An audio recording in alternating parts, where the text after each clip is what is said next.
responsibility to manage this shared public resource. Our department has always used an extension approach in dealing with nuisance wildlife complaints, in that our policy has always been to provide information and education to the public to try to mitigate or alleviate any of the problems they may be experiencing with wildlife. Next slide. How do we implement that extension approach? Well, we have partnerships with other state agencies. We have partnerships with federal agencies and with Kansas State Extension. Our contacts on wildlife issues come in many forms. They come a lot times in phone calls to our staff, office walk-in traffic, or emails.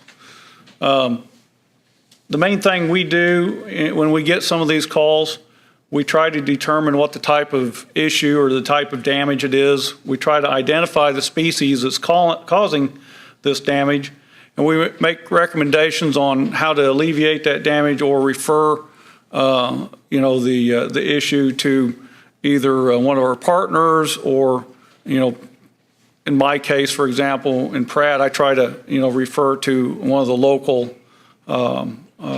staff people that can help sometimes. We also issue department permits if necessary. Next slide, please.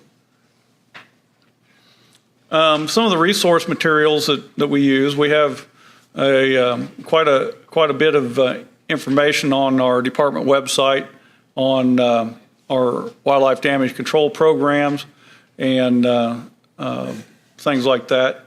Next slide, please. There's also a link on our website. This is an excellent resource that we refer to people an awful lot. This is through the University of Nebraska, but it's got very up-to-date information on species, the types of damage that can occur, ways to alleviate damage, management considerations, just tremendous amount of information that our staff can pass on to the public, as well as the public can look up all these different kinds of things for themselves. Next slide. When are permits required for wildlife control? Prairie dog permits are issued or required for fumigants only when there's aluminum phosphide or gas used in prairie dog burrows. Charlie is going to talk more about that. Charlie is a very integral part of that program in Kansas. There's a nuisance bird control permit. There's a deer depredation control permit, nuisance wildlife control cooperator program permit, and migratory bird species. Next slide. Here's this one on prairie dog control permits. Some of the requirements, there's a permit required, as I said, for any poisonous gas or smoke. A permit is not required for any above ground toxicants. There's an application that the individual must send into the department, and we get a legal description where the gas is going to be used. You may not use any of this poison gas or smoke where black-footed ferrets are present, and the permit is valid up to 120 days. Next. Nuisance bird control permit. Nuisance birds may be controlled when found depredating or about to depredate on ornamental or shade trees, ag crops, livestock, wildlife, when concentrated in such numbers and manner to constitute a health hazard or other nuisance. There's a list of the species that fall under nuisance bird control permit. Again, there's an application required. We require a legal description of land where problems are occurring. We ask for what method of control is going to be used. The permit does not exceed 1 year. A permit's not required if the method of control is non-lethal or the method of control is use of firearms, air rifles, archery, or falconry. Non-toxic shot and bullets are required except for air rifles and .22 caliber rimfire. We're also currently acting under a federal depredation order for blackbirds, and any lethal take must be reported to the U.S. Fish and Wildlife Service. Deer damage control permit program. This is one of our biggest programs, parts of the wildlife damage program. There's site-specific assistance available from any of the district wildlife biologists or NRO that work for the department. We can issue permits authorizing lethal control measures and possession of a deer carcass outside of the normal deer hunting seasons, and they may be issued directly from a district wildlife biologist or NRO. We also maintain a 1-800 number for deer damage complaints, and we also maintain a hunter referral program that hunters that may be interested in being an agent can sign up online, and we, at the landowner's request that we issue depredation permits to, we offer to give them a list of names if they wish. Okay, next slide. We basically, this kind of outlines how we issue permits. Obviously, the landowner contacts one of our offices. Staff member will contact the landowner within 5 working days, do a site visit. We work with the landowner. We emphasize the removal of antlerless deer for the most part in these type of control operations. The permits and possession tag is actually assigned to a landowner. The landowner may issue the permits, the possession tags, without cost to a designated agent. That agent must be a Kansas resident and must have a Kansas hunting license unless they're exempt from that. Landowners are required to follow the prescribed procedures and to file a final report with the employee that issued the permits. The landowner also, as part of this, must agree to allow firearms deer hunting on their property, and the landowner obviously retains all right to allow hunting access on his property. Next slide, please. Nuisance Wildlife Damage Control Cooperative Program. Private individuals or pest control businesses usually are the ones that enter into this. There's training provided by KSU Extension. An individual must apply for a permit annually. They must pass a test that's administered by the department. They must submit a annual activity report, and they may charge for their services. And with that, I'll ask Charlie to come up and give his presentation.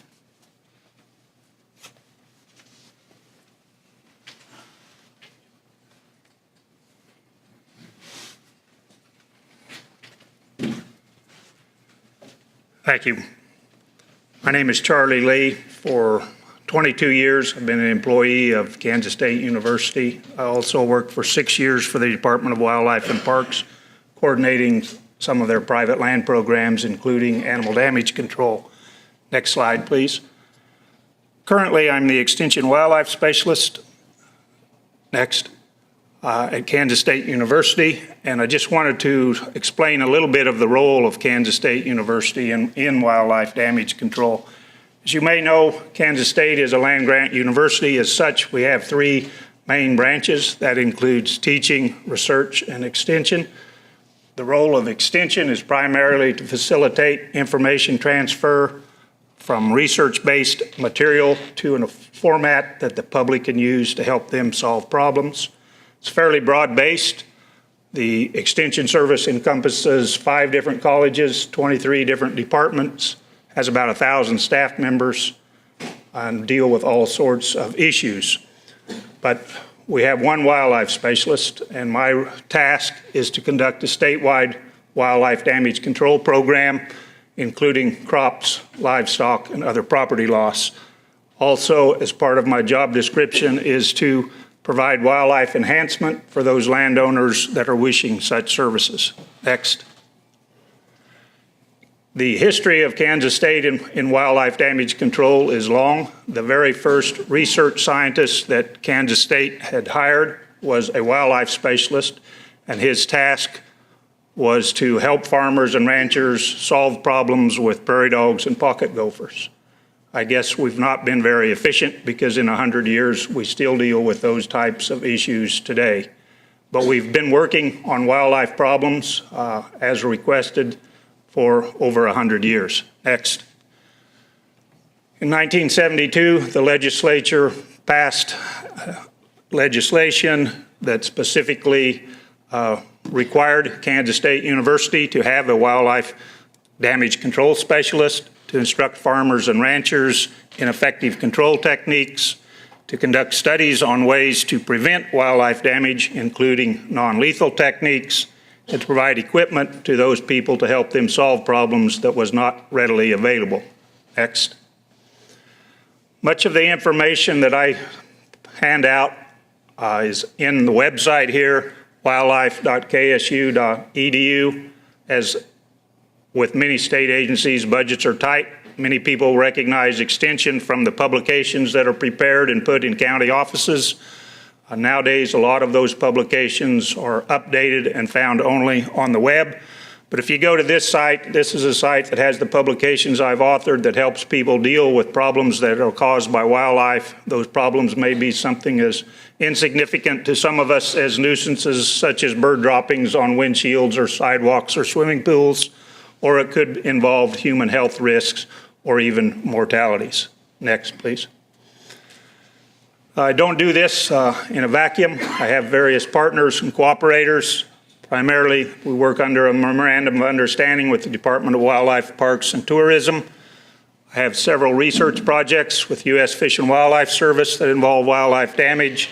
I work with USDA Wildlife Services, providing training and assist them with management problems as they arrive. And I conduct primarily a lot of statewide training programs for staff across the state, from individuals, industry people that are dealing with problem wildlife. The training program for the animal damage control permittees is fairly extensive. All of that training material is developed and made available on the website, or it's also available in paper handout form. Provide training for those people that are using pesticides. In Kansas, pesticides are also repellents are also considered as pesticides. So if people are using a repellent in a commercial basis, they have been required to attend training that I've provided at some point in the previous 2 or 3 years, depending upon their certification.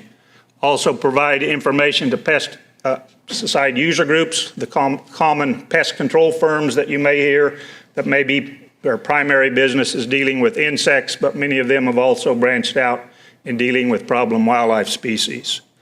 And then I do extension-directed meetings. When a county agent sees a need in their particular county for a specific solution to problem wildlife, whether it's deer, geese, turkeys, or whatever species it is, I'm requested to come on site and do a public meeting and provide information as needed.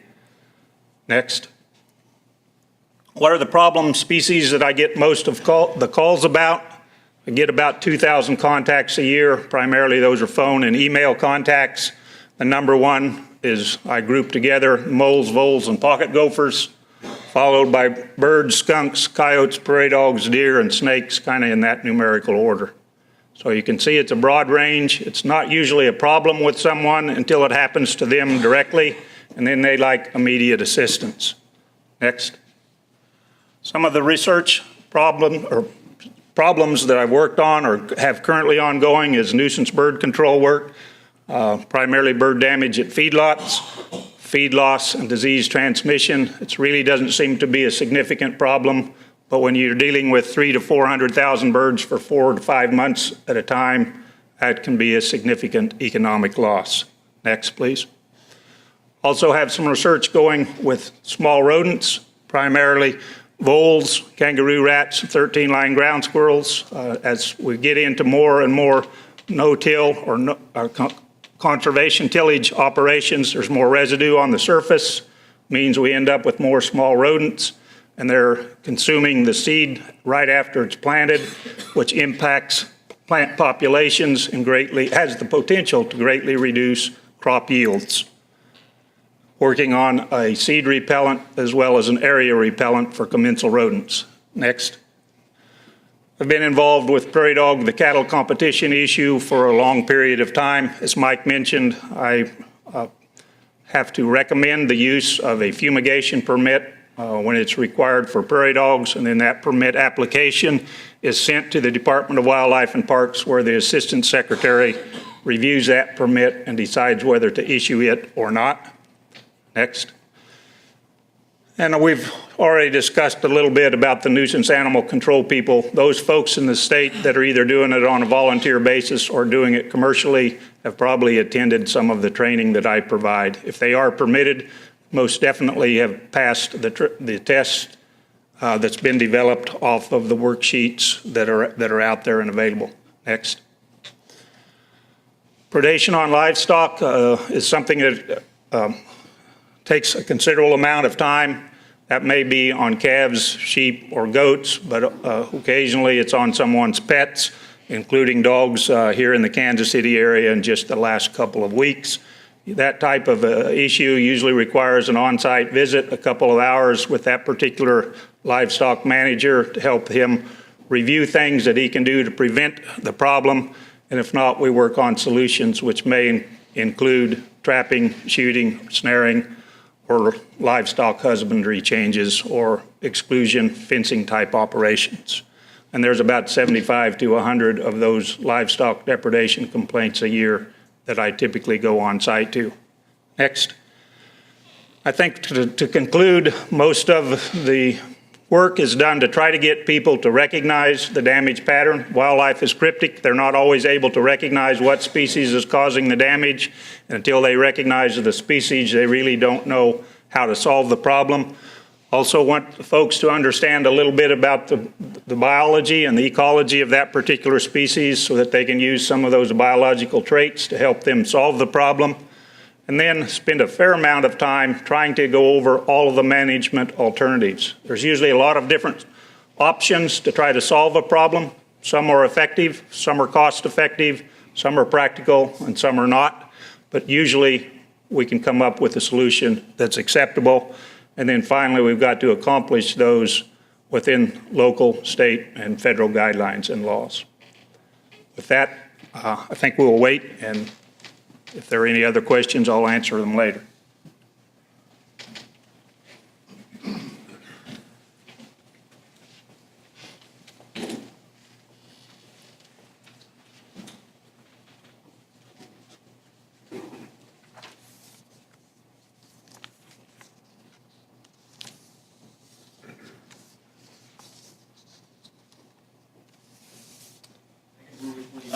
The first one, please, the nuisance issues.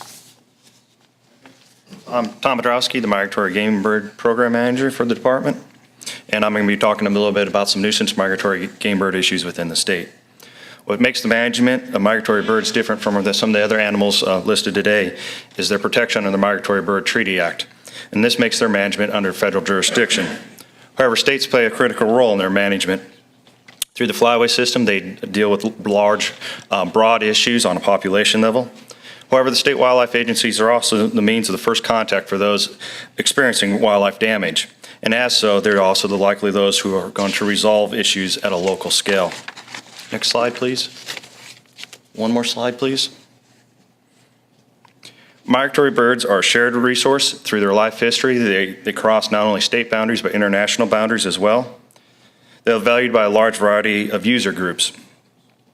There are positive and negative connotations among these groups, not only among the groups, but also from individuals. For example, you think of a hunter who has probably positive connotations associated with geese when he's out hunting or bird watching, but maybe not so when he's playing golf.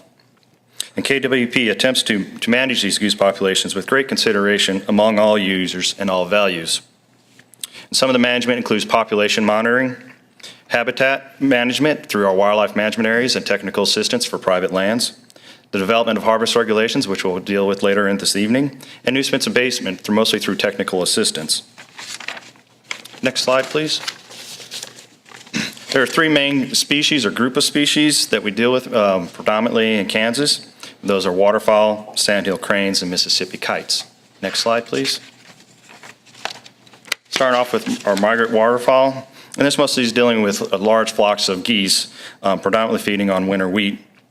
But there's also concerns of geese with impacts on water quality and aircraft safety. And the best management option for dealing with our migrant waterfowl populations is through hunting.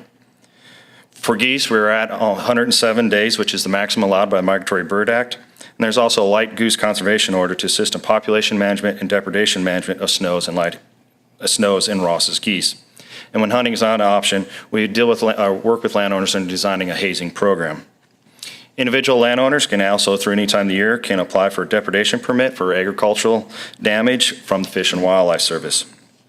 And also through the work through the Central Flyway Council population, we have through the nearly 20 populations of geese species throughout the Flyway. We have specific management plans with population levels and also to do with nuisance abatement. Next slide, please. However, for us in Kansas here, one of our largest issues is dealing with our resident waterfowl. And these are here, the birds that are here from March 10th to August 31st. And this is the framework set by the Migratory Bird Treaty Act. The nature of most of these planes deal with either crop damage or turf damage, nuisance issues such as geese following an area, and aggression nature of geese during the nesting season. And also on some of the small water bodies, there are concerns with water quality issues. As far as regarding what we do for abatement, when addressing resident Canada goose issues, there's three things to address. First, we either try to alter what is attracting the geese, the goose's behavior, or manage the population. And it's on a statewide level, hunting is our main tool. Kansas has very liberal goose regulations, and in an area where hunting isn't feasible to manage the population, and areas that had high human-wildlife interface is one of our greatest management challenges, and unique and resourceful solutions are needed. And KDWPT has several options for those experiencing these issues. And education is our greatest tool. The more information we can provide landowners, the greater ability they have to resolve their issues.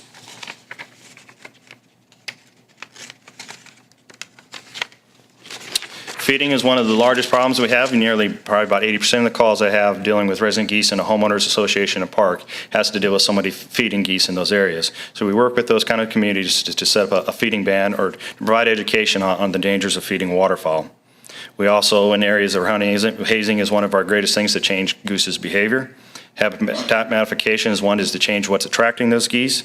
However, we also have an egg addling permit for those that's kind of to start limiting the local population, where an individual landowner or homeowner association can apply through one of our district biologists to get permits to either destroy nest or addle the eggs.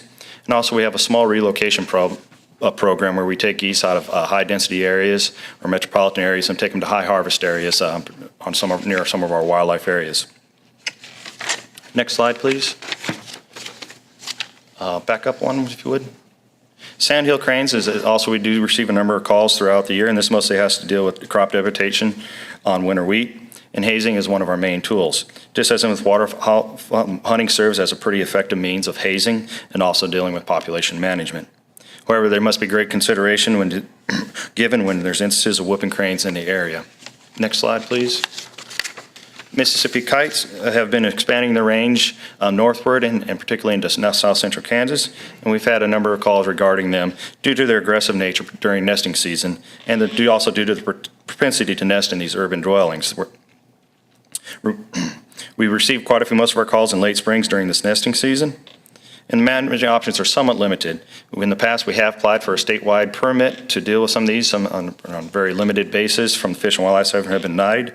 However, an individual landowner that is experiencing problems with Mississippi kites can apply to the Fish and Wildlife Service either to remove the nest or to remove offending adults.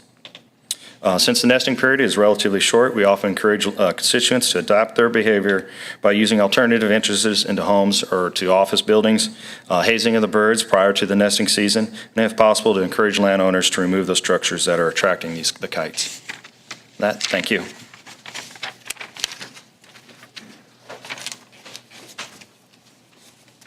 Okay, Mr. Chairman, with that, we'll stand for any questions. Any questions from the commission? I have one.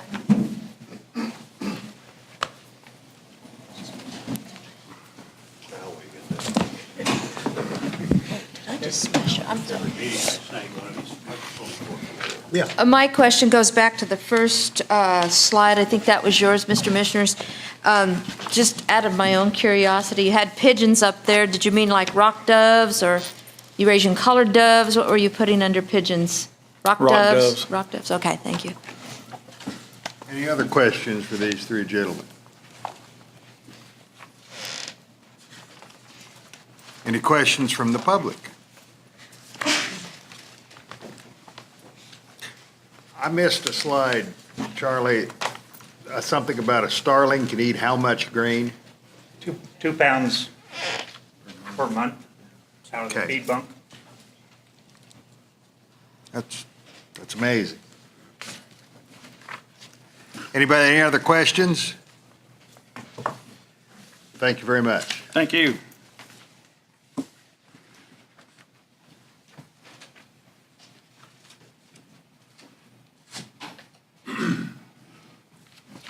Well, back to the legislative regulation change. Mr. Tymeson?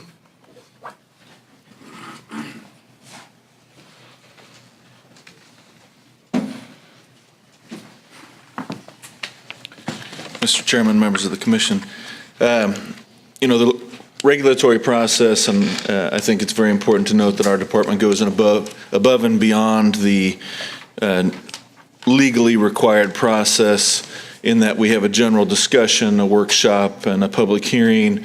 All you're required to do under statute is have a public hearing. And I think, that procedure started well before my time, and I'm pretty pleased to say that we continue to participate in that because it gives the public the greatest opportunity to comment on these changes as they go through. There were a number of legislative items, and that's why it's all lumped under one rather than bring up 5 different individuals to talk about the legislative changes. I just thought I would keep us on track, give a general discussion, and as we move forward, then the individuals who actually run those programs will be up next time with more flesh to them. I wanted to give you an idea of the schedule. The Crossbow pilot project, because of the timing of regulations and the impact for this year, we vote today on that amendment to 115-25-9A. That'll be tonight. There are 4 units. It's a 2-year pilot effective for this season through January 1st or January 31st, 2014, when we have to report back to the legislature, and Lloyd will be covering that information tonight. Also in Senate Bill 314 was a pre-rut antlerless only rifle season effective in 2013, and that has a 2-year sunset. We would vote in March. Lloyd would be handling that through the normal big game season changes that would start in August. And then combination antlered antlerless permits also effective for 2013, and that would be a March vote as well, and Lloyd would be handling that starting in August. The scoring methods for wildlife violator restitution, we have to develop regulations for mule deer, whitetail, antelope, and elk, and scoring methodology and the formulas in statute, which if a violator commits a violation that requires restitution, then the department uses the scoring method, figures out what the restitution value is, and the court orders that restitution. I've talked to the Boone and Crockett Club about using their scoring system, and they gave us permission. It's a copyrighted system, so we can place their scoring system, their gross scoring methodology into regulation. There are some other states that have done similar type scoring methods. The senior, and that would be an October vote to be effective January 1. The senior hunting and fishing fees, senior pass, we have to amend 115-2-1. That'll be an October vote. We'll also have to do a regulation similar to what we've had for other permits on that senior pass. We'll set the fees for half price for 65 to 74 on hunting and fishing license in 2-1. We'll actually set a fee for the senior pass in 2-1, and then we'll have to develop another regulation. I'll be developing it shortly with some parameters related to the purchase of the senior pass. And that would also be an October vote. And then the park entrance fees, we talked about in relation to House Bill 2729. We have to amend 115-2-2 effective January 1st of 2013, and it would be an October vote. And Linda Lanterman will be up next month with that, or next meeting. And then as part of the transfer of the Department of Tourism under the ERO, there was also an agritourism program in Commerce, and that came to us, but it wasn't part of the executive reorganization order, and so we cleaned that up in Senate Bill 316, and they've got 6 regulations, and it's merely a transfer of those regulations into our set of regulations. I'd like to do that as timely as possible. I remember when I first started with the department, we were cleaning up regs from 1987 from the last ERO, so I'd like to get it done this year if that's at all possible. And with that, I'd stand for any questions. Mr. Chairman, Chris, help me with this. The pre-rut antlerless only rifles, is this coming from the legislature? Is that why it says legislative? Yes, yes, Okay. it passed in Senate Bill 314, and it was Right. part of that omnibus deer bill 2295. So they're dictating that we have to have, I worked with the proponents and left the language as loose as possible, so it gave us as much flexibility. It's not mandated. We could set some by unit. Luckily, the legislature agreed with that approach. with the flexibility. The broad scope of it is what? They want us to try to see if we can Reduce. harvest Okay. more deer prior to the rut. Gotcha. Okay, thank you. Antlerless only. Yep. No length of time or duration was dictated? Is that still open? No length of time was dictated. We tried to leave it as flexible as possible. Okay. Typically, what had been thrown around was a couple days, but I think that, that we should leave that up to what Lloyd's wisdom would provide us in what he thinks is the best option.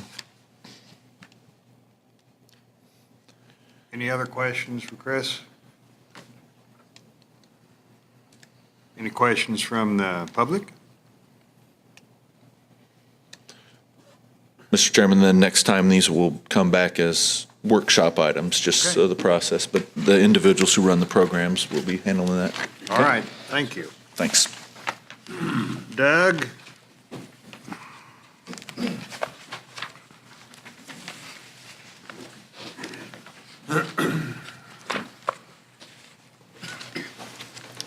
Mr. Chairman, Commissioners, I have quite a few things to go over with you today about fishing regulation changes for the coming fishing season. I'd like to start off with the changes to the reference document, which are regulations that differ from the statewide length and creel limits for the most part, and a few other changes. Had a few things happen since we printed this, and I needed to explain a little bit about some things that we intend to add. In Topeka, there's a Lake Shawnee in Topeka has been a very good fishery for us for many years, but 2 days ago, after seeing some declines in the largemouth bass population, we got results back and found that lake is suffering from largemouth bass virus. And as such, we would like to change the slot length limit, the 13 to 18-inch slot length limit, to an 18-inch minimum until such time that we see the population rebound. So we'd like to add that to the reference document, and that's not currently included in your briefing book. Also, at Osage State Fishing Lake, we would like to change the minimum length limit on walleye from 18 inches to 15 inches. So that's another addition that's not in the book. And then lastly, I'd like to take a little bit of time to talk about a proposal that we received that's not in the briefing book, but I think I need to bring you up to speed on it because it's getting a lot of attention, and that is the crappie fishery at Glen Elder Reservoir.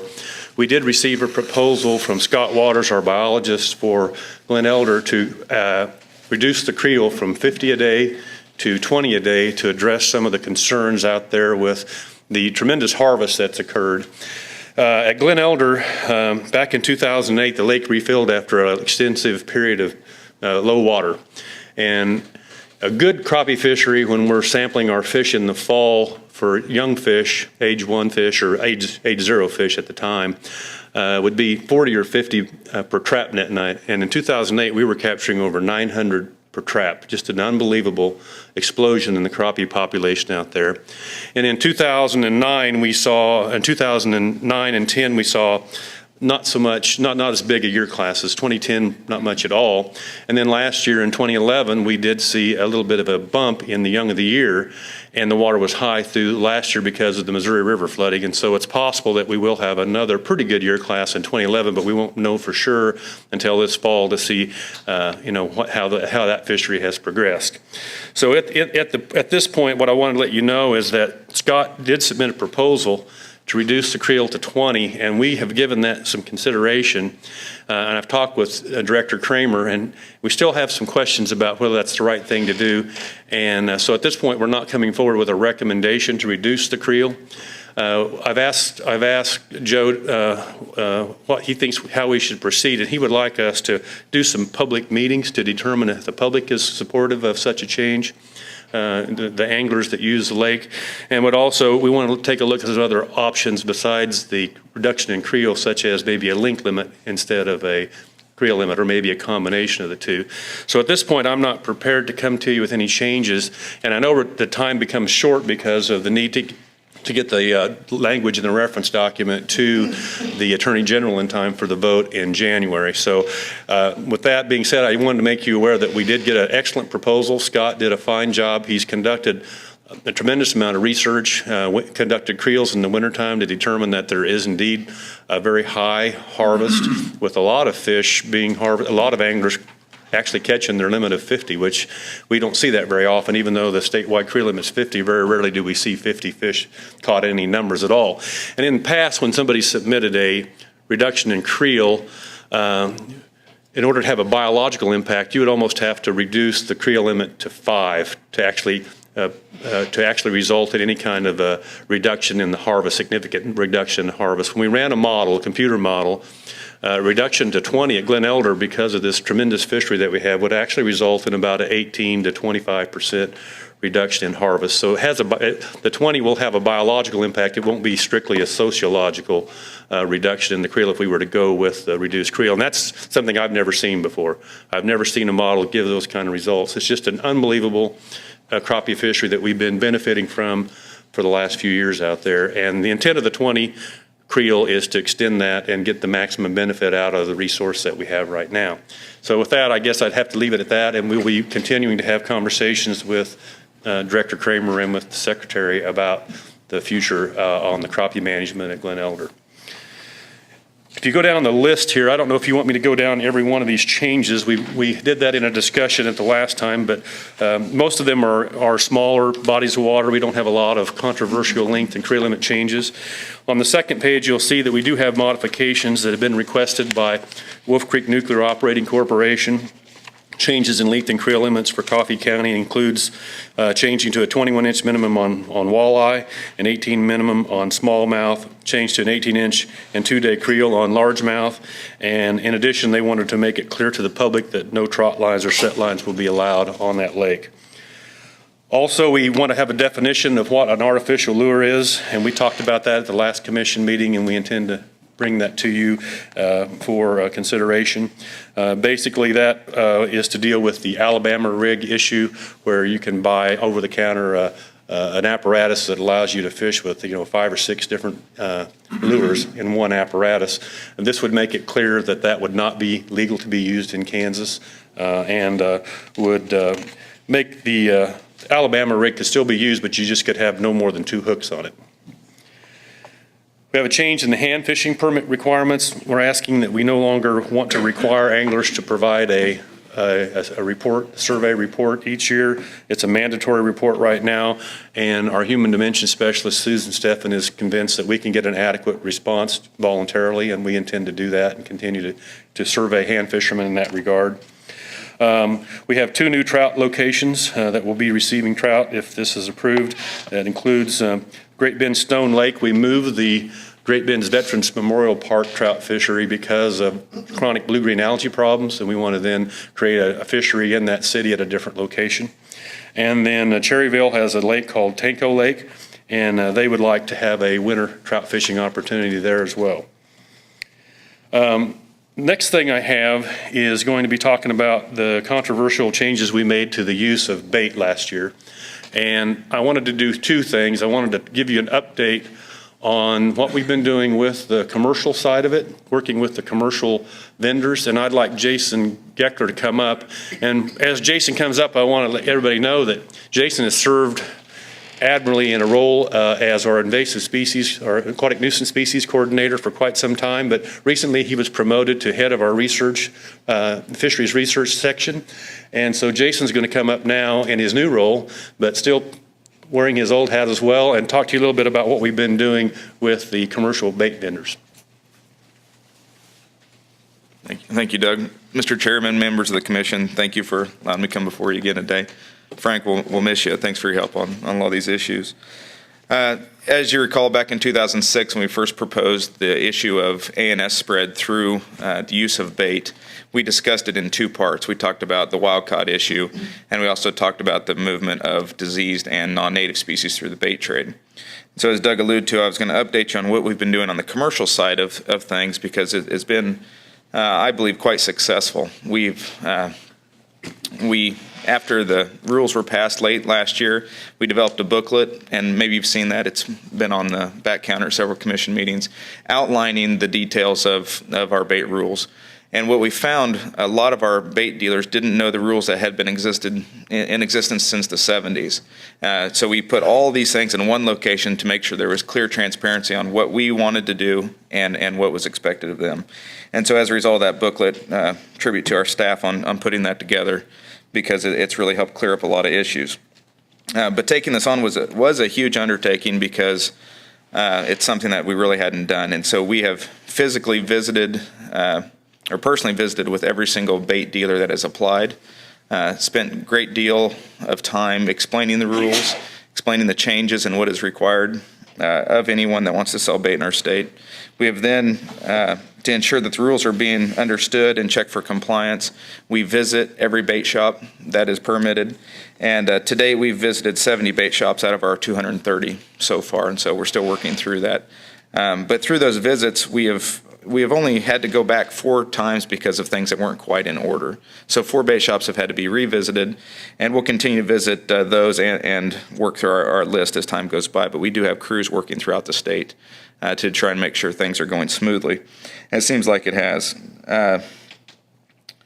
We have also, when we went through the application process, we had a lot of people that kept checking the box that they were collecting from the wild, and some of the locations that they indicated they were collecting were illegal based on our old regulations. So we helped clean that up, and we go out and check every one of the locations that they provide that they do sample or do collect from. And so we've been able to take care of a lot of issues there. And so just wanted to mention that that's where we're at. We have had some issues. A lot of it was just, I would characterize as growing pains or trying to adjust to these new changes. But no tickets have had to be written yet at a bait shop. We feel pretty good about how things are moving so far. By and large, all the paperwork and all those things have been in order.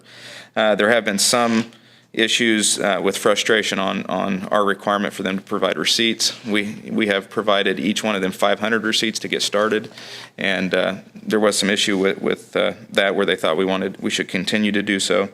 And then we've had some species that they would like to have added back to the list of legal species, but we've continued to do risk assessments on those, and we feel like where our rules are currently, we do not want to amend that list at this time.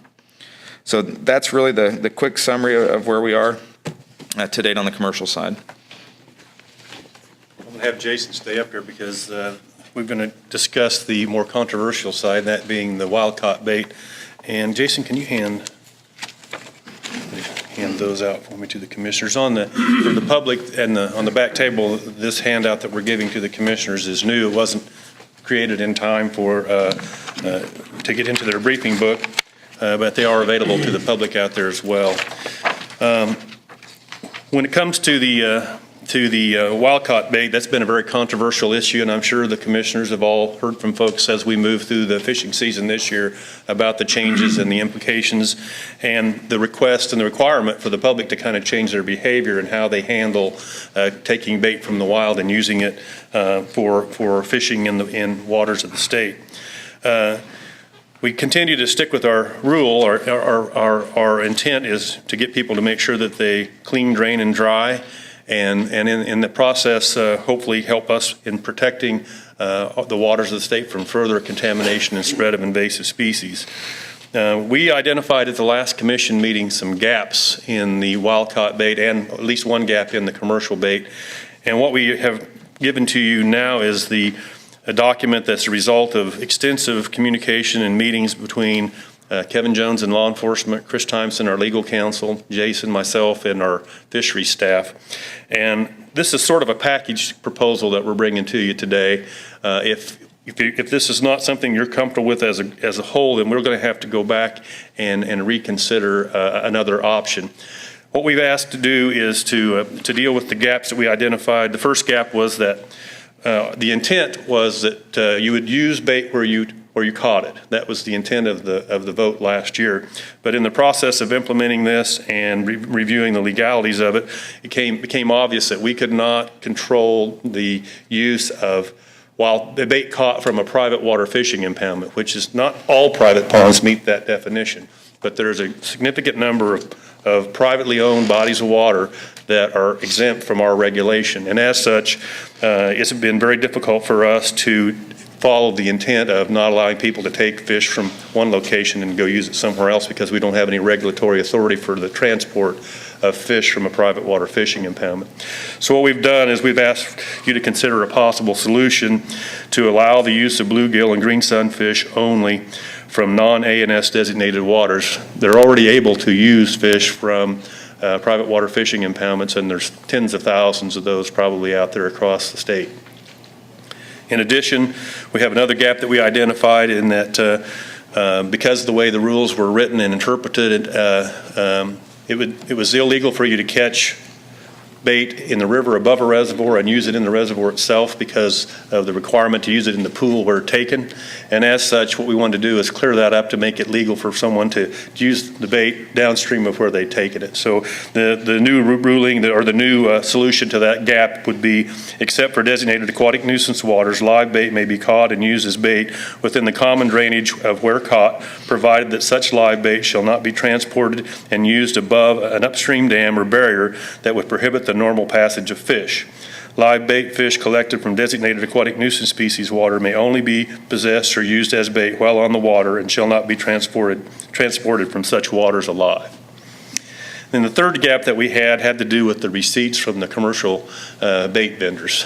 We had a regulation that required them to provide a receipt to the angler, but no requirement for the angler to retain that to prove later on that they did acquire it from a certified bait dealer. And so what we're suggesting as a possible solution would be to require anglers to carry a receipt from a permitted bait dealer that includes an expiration date, and that could be somewhere, how many days we decide it to be, whether it be 3 days, 5 days, whatever the expiration would be from the date that the bait was purchased. And then we would also require copies to be held by the commercial bait dealer. That was one of the issues the bait vendors had with us, was that they were required to give a receipt. But when that receipt left their business, there was no way, if we were to come back and ask, did this guy buy this from me? He has no copy to verify that it did indeed come from him, and it could be forged by the angler. So we're thinking that maybe the way to handle that would be to provide a regulation that requires the receipt to be given to the angler and for the angler to retain that receipt and copies kept with the vendor. Likely to fall on us to provide an official receipt form and make it available to the vendors across the state for every purchase of bait made in the future if we were to go that way. And then lastly, we had a hole with people bringing in bait that they either caught from the wild or bought from a bait dealer outside the borders of Kansas. And the possible solution that we've come up to deal with this gap would be out-of-state bait must be only from a permitted bait dealer in compliance with Kansas commercial bait species and standards. So that is a package deal, and with that, I guess I would take questions on any of the topics that I've covered. But at this point, I think we're ready to entertain your concerns and questions. Mr. Chairman, I had a question. On the first one, the use of bluegill and green sunfish, flesh that out again for me. What's the thinking there? Well, they're doing it now anyway because we can't control movement of fish from a private water fishing impoundment. So there's already people that are able to go and get bluegill out of a private farm pond that meets the definition of a private water fishing impoundment. And basically what that means, it's an impoundment that's owned by one entity. One entity or person is a legal term that's used. It can't be connected with the surface waters of the state, meaning it can't intermingle freely with wild fish that are the property of the state. So if somebody has a piece of land in their own pond, they take that bluegill to a public water. Currently, we have no way to prohibit that. Okay. What if their pond what if they have ANS? We would have to give that pond an official designation as a designated ANS water. It's an official list that we maintain. Okay. And that's the problem with the list, is it's reactive. We don't know that it's positive for an invasive species until we discover it. So there's a potential here, if they did get an invasive species in a private pond, and we don't know about it for some length of time or maybe never, that there could be some transfer of invasive species from private water fishing impoundments. Are there some private lands now that have ANS that you've Yes. identified? Yes. Is it prevalent? Well, it's a small sample size. Okay. So prevalent, we've only been able to go on a few properties, and we depend on people reporting to us. So, But it is showing up on private land? yes, white perch particularly. Okay. When we voted on these changes earlier, one of the possible exemptions was bluegill and green sunfish, of which I personally supported. And the reason that was suggested was because the likelihood of misidentification among that species is very, very small. In fact, quite unlikely.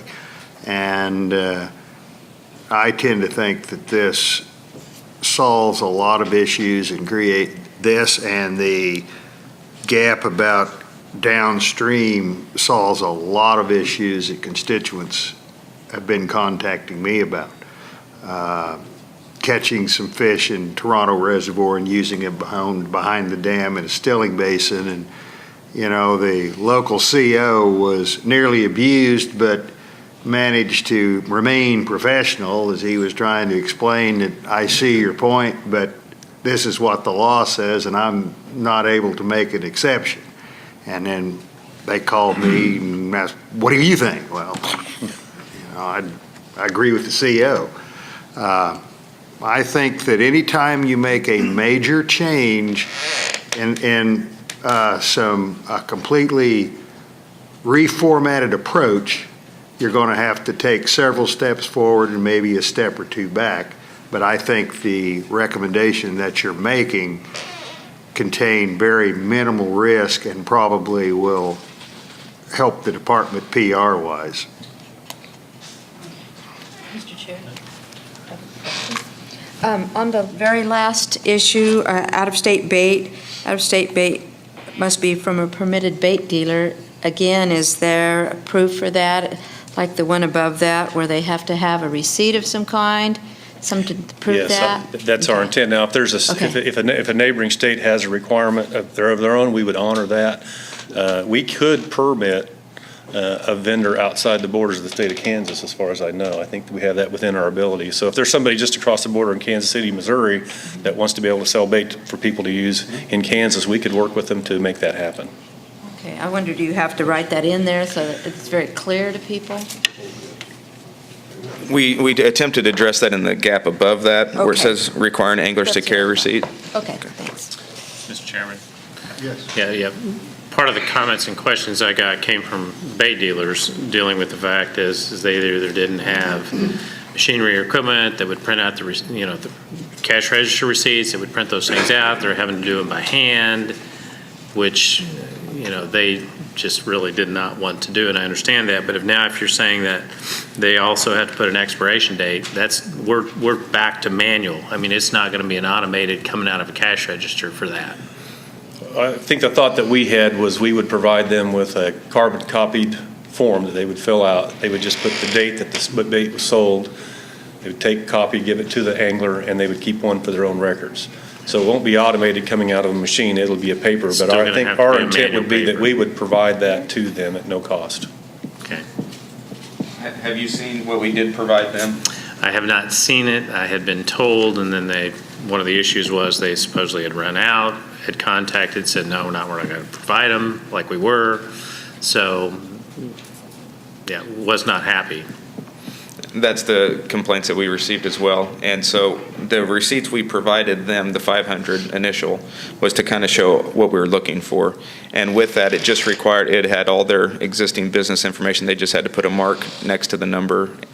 You know, we had all the species that are legal there. You put the mark next to what you sold, and it goes out the door, is what we provided. But as you indicated on the receipt, those that printed them, they did have difficulty. And so that's why we've proposed to provide that information for them for that number that they need. We thought the 500 would get them a good start, but yeah, we had that issue. Any other questions from the commission? I have a couple, Mr. Chairman. I heard from a couple bait dealers that they thought you were going to keep providing those. They didn't understand that they would get the first 500. They thought our agency would continue to provide those. That was one of the complaints. We sent them 2 letters that said we wouldn't. Okay. So I'm not sure what the confusion was there. Well, they were confused about it. Another issue was that when we first considered this, we had an option to do bluegill, sunfish, bullheads, and something else. Green sunfish, yeah. Yeah, green sunfish. We're going to come back and allow them to use these bluegill and sunfish only from an ANS, or not from, it has to be not from an ANS designated water, is that correct? Right. Okay. The commission meeting that we had in Wichita, I had a fellow that started a statewide petition, and it dealt with 2 issues, and one of them was the ANS regulations that we had passed, and the other one was the exempt, or not to exempt people age 65 and over for a excuse me, a free hunting license anymore. And they were both on the same petition. That petition contained 750 signatures. Since then, that gentleman has sent me another 90 signatures, so that puts it up to about 840. So it's a big issue. I don't know where they're going to wind up trying to go with this. I mean, they felt that they wasn't going to get any satisfaction from the commission or the agency. And so I don't know what I don't know what their next plan is. This could possibly loosen that up a little bit, and I think they would accept that the hunter pass. I think they understand that some people over 65 need to pay something to try to help, and so that we can get our federal money. And I think they'll live with that. I think this is probably a step in the right direction as far as the bait fish issue. But like I say, I don't know where that's going to wind up with all these people.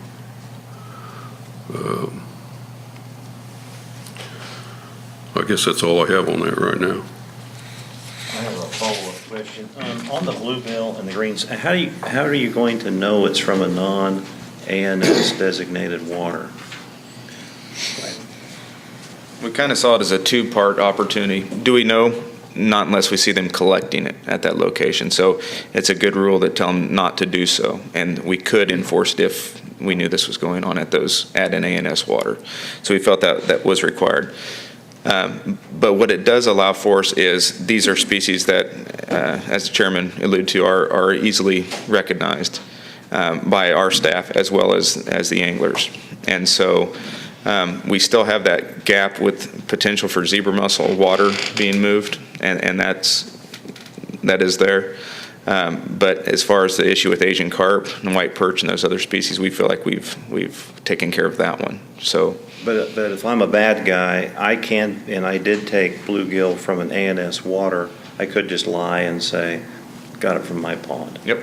And you're not really going to have anywhere to go with it.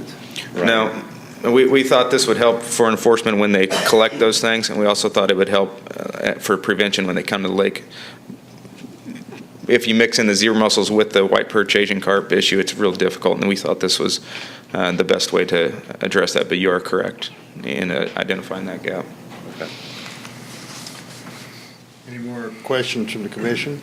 Mr. Chairman, yeah. Well, I mean, I agree in the fact that I think this was pretty controversial, and we have some things that need to be corrected. I'm glad we're seeing that addressed. My question was, before those even came to us at the time, it came out of the department, but had we entertained or had we on a committee as such, or had we had any bait dealers or others from the public input specifically asked for before they even came to us? That was one of the unfortunate things through the process with new commissioners coming on. You missed all that intro information. Okay. We spent years evaluating this, and I can provide you any information you want on that. But we did a human dimensions project to survey our anglers to try and address this risk and see if it was a real risk. And we did that. And that's for the wild caught side. It was a full representative of our angling public based on statistics. And on the commercial regulation component of it, we spent years working through that, and members of the group that we consulted with was the Kansas Aquaculture Association, specifically, several bait dealers spaced regionally across the state, in addition to any other just general public input as we went through that process as well. So we feel like what we brought forward was the best, and we did have the information from what our anglers would thought, and we identified through the process that the groups that we knew would be largely impacted were those people that were collecting green sunfish and bluegill and taking them, basically catfish anglers on rivers. We identified them as the group that would most likely not like this, but yet, according to our statistics, it was a smaller group, where it was a benefit of the entire angling population, and our percentage of the people that supported this change overwhelmed those that were against it. And I, again, can provide all that information if you'd like it. So what I'm hearing is you guys did a survey of the fishing public and they were in favor of these restrictions? I think about 70% of our anglers buy their bait. Is that about right? 78%. Yeah, 78% purchase their bait. So we knew that there was probably about 30,000 or so folks that collected their own bait from the wild and were not going to like what we were proposing, and we were asking them to change their traditional fishing methods. And I don't think the request had the specificity when we had the discussion. I'm not sure. I think it was a question as to whether or not the public was willing to make sacrifices and wanted to do some things. Then when it got down to what the sacrifices are, I think then it was probably a case, well, I didn't think you meant that. that could be. Until they really know exactly how they're going to be impacted, they were generally supportive of what we were trying to accomplish. I've never talked to any malcontent yet who says, well, I understand what they're trying to do, but this is ridiculous, and ridiculous being the lesser of the earthy comments. And I think that's part of the problem. Everybody realizes, but when you start putting it into practice, it can have a restrictive effect.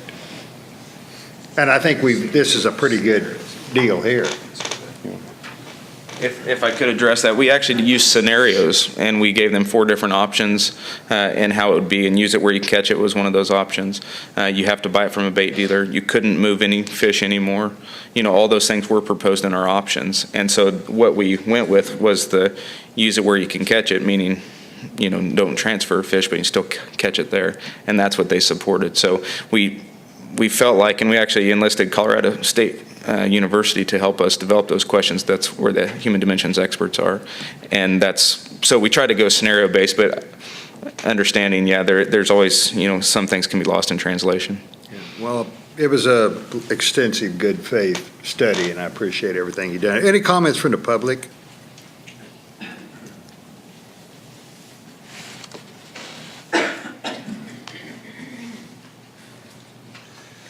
I'm glad I got color coordinated today. My name is Chet Martin, and thank you for giving me some time up here. I'm going to discuss the Glen Elder thing. I'm a guide, but I love crappie fishing. I've been crappie fishing fished professionally for over 20-some years now. I've run the circuits all over the nation. I understand what we have out here at Glen Elder, and it's fantastic. I want to keep it as long as we can. The 50 fish thing, I think it's a ridiculous number to begin with. I know there's some people that don't even think we need any kind of limits on this, but I've seen lakes come and go. I know we're going to have good years, we're going to have bad years. What happened out at Glen Elder, it was a fantastic thing because of all the willows. There is a fantastic fishery out there, but I'm seeing it abused. The 50 fish rule out there is an abuse. There's no way a person can keep 50 fish alive on a stringer. So they die. Then they're thrown away. The same thing at the fish cleaning stations. I see there's one fish cleaning station there. You have to wait in line to get to it. There's people up there who have never cleaned 50 fish before in their life, and now there's 3 of them. They have 150 fish to clean. They can't do it. They don't have the skill. Their knives burn up, and then they quit, and then these fish get thrown away. I am the person out there catching those 50 fish, guys. I take people out there, and we do catch that 50 fish. The very first thing I hear from the fish cleaning station is, this is ridiculous to keep that many fish. I don't know. I can't eat that many fish. I don't know. The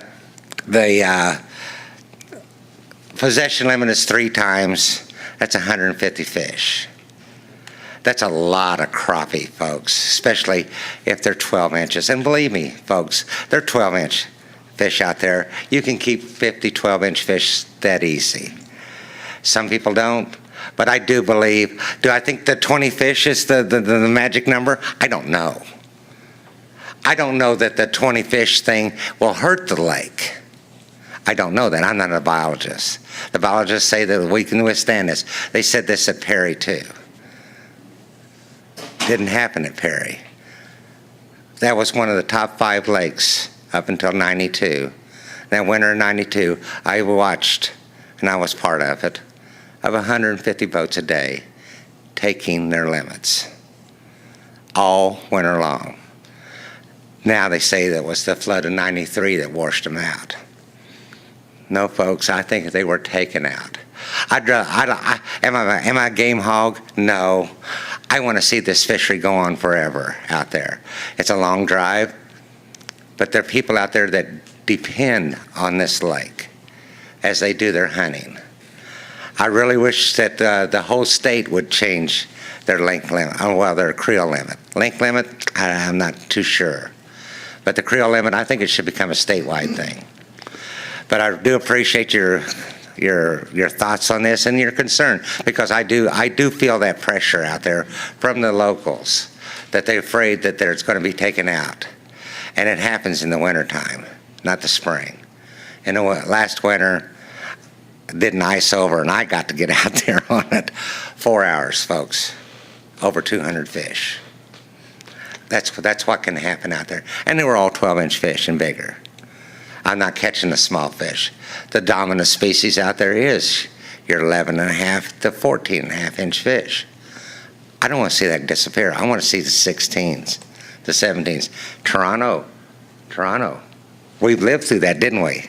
The big fish. Yes, I have 2 17-inch fish from Toronto. It's tough to catch there now. I don't want to see that happen again. Thanks.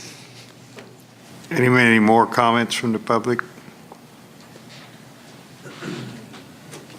You are looking into the concept of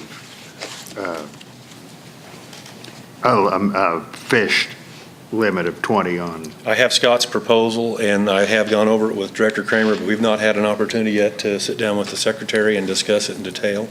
And I'd like to be able to do that with Assistant Secretary Sexton as well. Okay. I think we should give it pretty good consideration. Most of the time, a limit doesn't have much biological effect, but I've it never might seen, there. I've never seen a 20 have a biological impact. Yeah, the Glen Elder, based upon the harvest that we've seen, especially in the wintertime, I think we harvested over 68,000 crappie last winter from that one lake. Sometimes people feel better though, and with a limit, so there is some advantage to that, but this lake may be different. Because of the tremendous density of fish and the size of the fish that we have almost a self-imposed link limit out there right now. There's so many good-sized fish that people are throwing the smaller ones back, the 10s. Normally a 10-inch fish would go in the live well.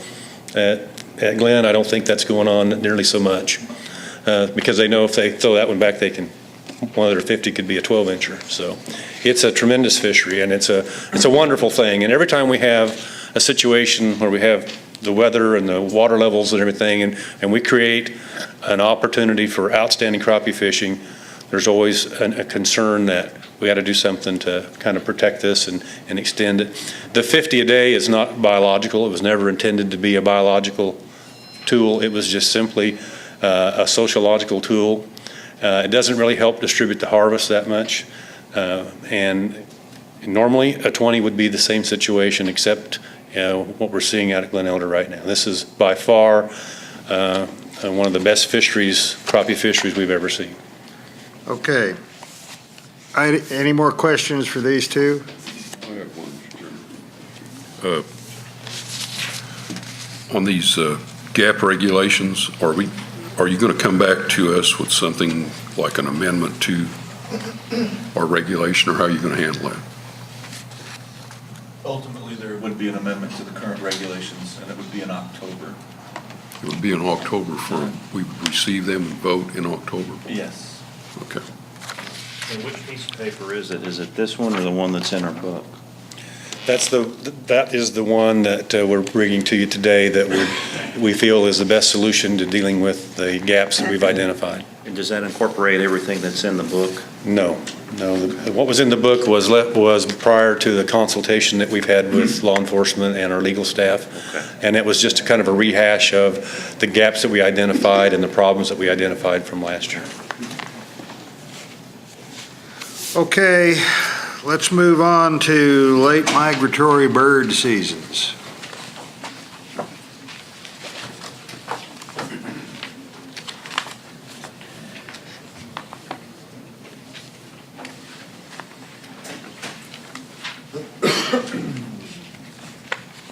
Thank you, Mr. Chairman, members of the commission. I do have a PowerPoint that will give us an update on the development of season dates and limits for the Kansas general duck and goose seasons, including staff recommendations of the 2012-2013 seasons.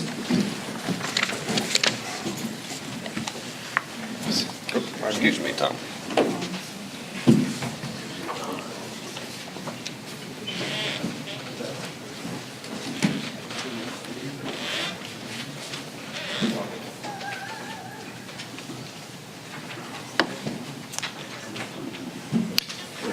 Next slide, please. The U.S. Fish and Wildlife Service establishes frameworks from which states can develop migratory game bird hunting seasons. Federal frameworks provide bag limits and possession limits, season lengths, and the earliest and latest starting dates from which a season can be developed. States can be more restrictive, however, they cannot be more liberal. Frameworks will be developed at the July Central Flyway Council meeting and the Service Regulation Committee being published in the Federal Register by mid-August. Next slide, please. Water conditions in the Prairie pothole region of north central U.S. and south central Canada is one of the greatest determining factors of the upcoming 2012-13 waterfowl seasons. From early indicators, it looks like the season will be above average nesting conditions. The May and June pond count should be available by the 1st of July. And this should allow for a liberal framework seasons. Since 1997, the U.S. Fish and Wildlife Service has adapted an adaptive harvest management process for setting of duck regulations. And we have remained in this liberal package since 1997. And what this entails, it gives us an outside dates between September 22nd and January 27th. That's the first Saturday or last Saturday in September and the last Sunday in January. And the season lengths for our High Plains area, that's the area west of 283, it allows for 97 days, which the last 23 days must start no earlier than December 8th. And our Low Plains unit, which is the area east of 283, runs for 74 days. It provides a 6 duck bag limit with some species restrictions. It provides a merganser bag limit, which we also have the option to include that merganser bag limit in our general duck bag limit. It provides the coot bag limit and shooting hours for 1/2 hour before sunrise to sunset. And it allows us to have 2 zones, our High Plains zone and our Low Plains zone. And within the Low Plains zones, we can have 3 zones, which can have 2 segments.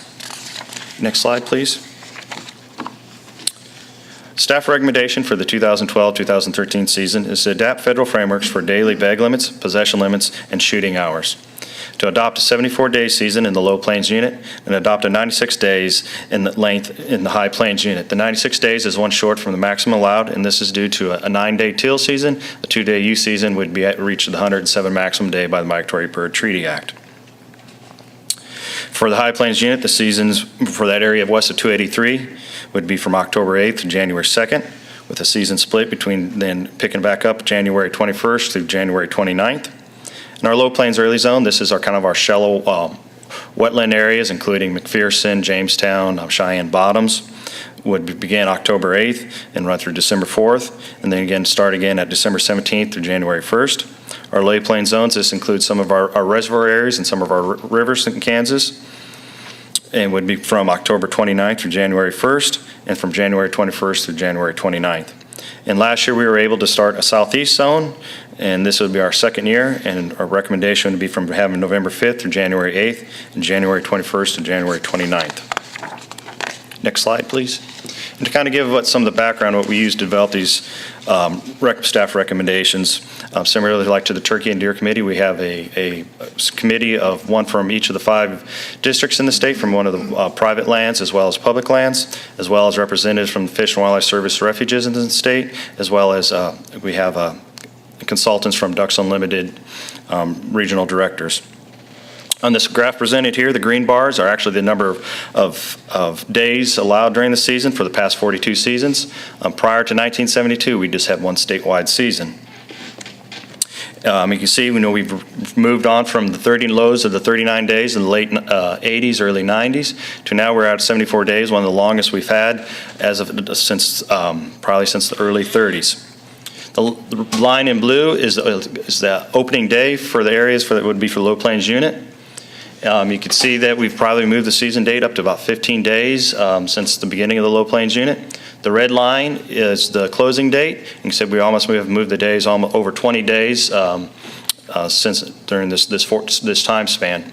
You notice in the yellow triangle there in 2004, we were able to extend the season frameworks. Traditionally, the seasons would end around January 20th. Now we're able to hold the season until the last Sunday of January. Next slide, please. We asked some of our wildlife area managers in the South Sea Zone to look at what kind of effects that changing the season dates, basically backdating the season dates, so we'd have basically December, January season. And the next 2 slides will kind of detail that for Meridazine here.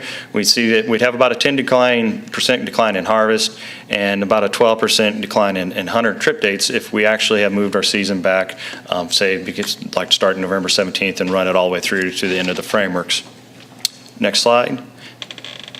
And similarly for Neosho wildlife area, except not to the same extent, where we actually would reduce harvest by 3% and hunter participation by another, again, by 3%. Next slide, please.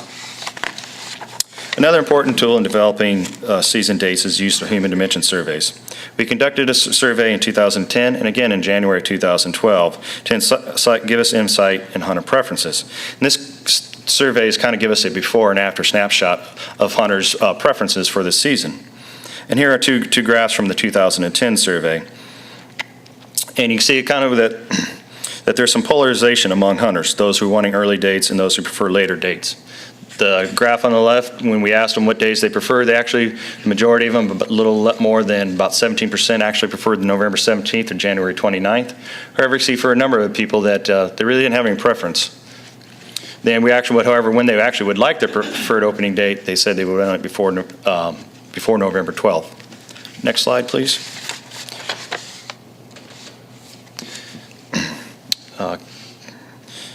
Can you back up one slide?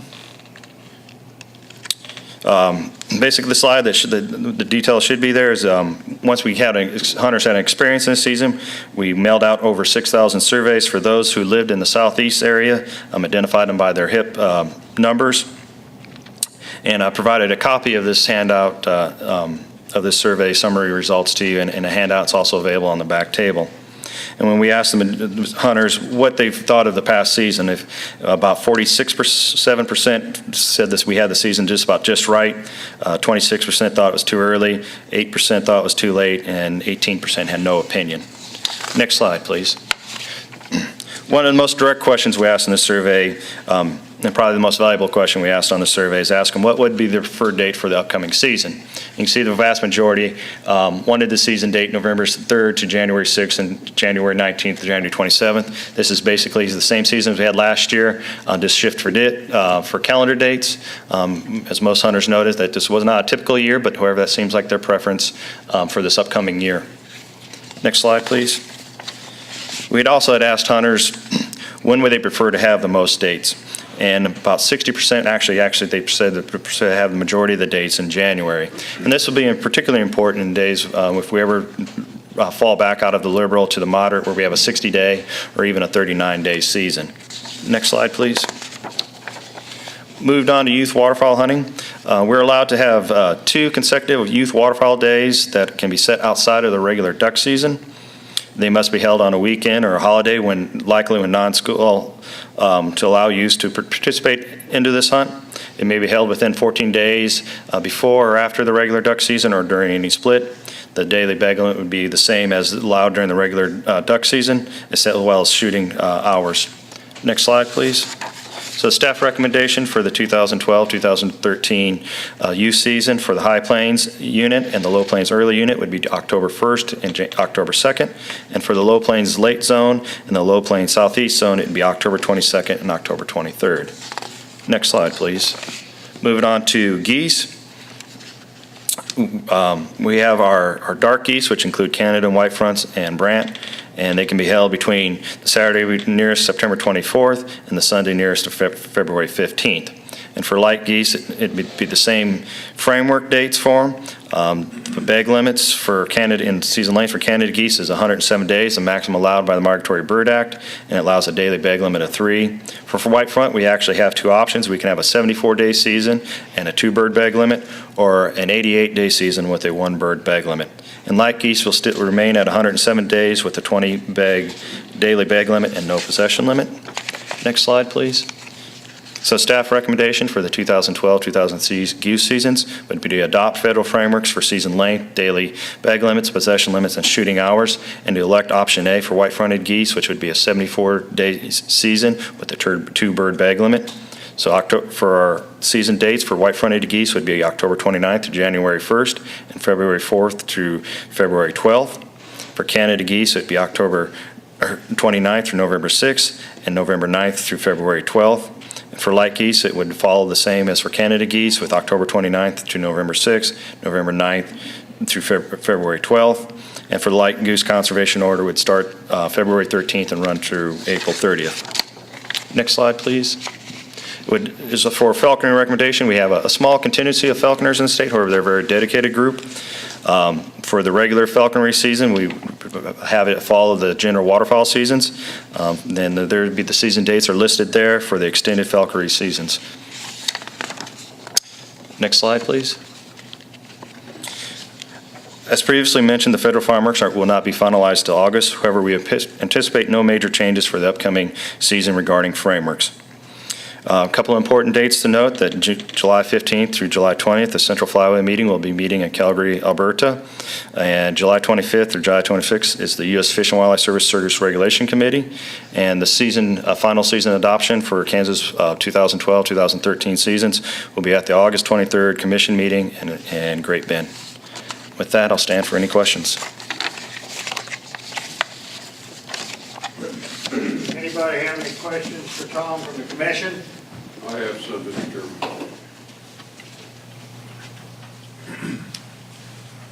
Go ahead.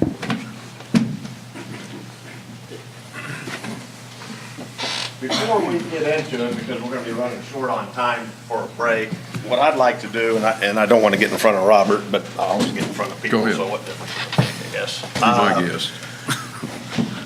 There's a lot of people, it looks like here, that are interested in ducks. I've talked to some of you I just met today. Raise your hand if you're interested in this waterfowl deal. How about that? Pretty big contingency. How many of you would like to see this thing open later than we've got now? And how many of you would like to see it under staff recommendations? And how many of you are willing to compromise to something else in the middle?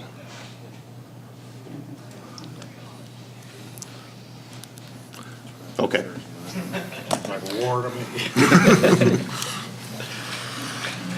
Okay, Robert? Yeah. We had a gentleman in here earlier.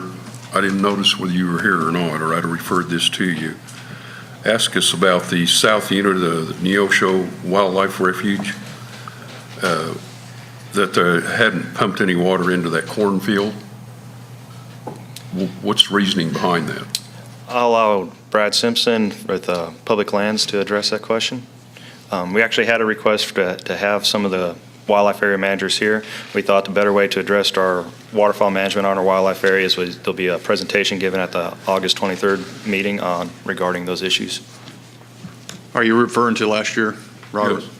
Yeah, last year was a dry year, and then we intended to pump it.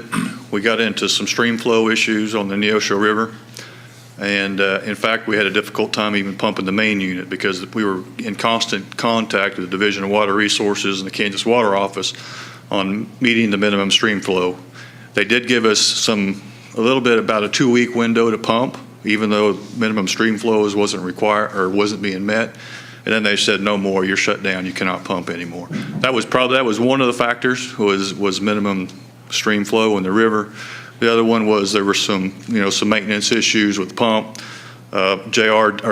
Monty was shorthanded. The assistant manager left and went to Melbourne. So it was a combination of issues, but the main one was because of the stream flow in the river. We intend to pump this year if minimum stream flows are met.